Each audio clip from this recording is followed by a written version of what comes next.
madaxweynaha Jamhuuriyadda Federaalka ee Soomaaliya Mudane Maxamed Cabdilaahi Farmaajo ayaa maanta warqadaha aqoonsiga ka guddoomay danjirayaasha cusub ee dalalka Denmark, Ireland iyo Poland ee Soomaaliya. Danjirayaasha cusub ayaa madaxweynaha soo gaarsiiyay salaan iyo fariin ay ka wadaan madaxda iyo boqorada dalalkooda.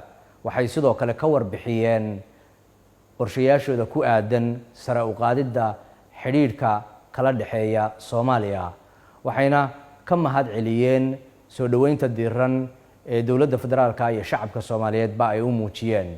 Madaxweynaha Jamhuuriyadda Mudane Maxamed Cabdilaahi Farmaajo ayaa dhankiisa danjirayaasha cusub ee uu ka guddoomay warqadaha aqoonsiga uga warbixiyay sida ay dowladda federaalka ee Soomaaliya uga go'an tahay sare u qaadidda iyo xoojinta xiriirka kala dhaxeeya dalalka caalamka, xiriirkaas oo ku dhisan iskaashi iyo wax wada qabsi buuxa.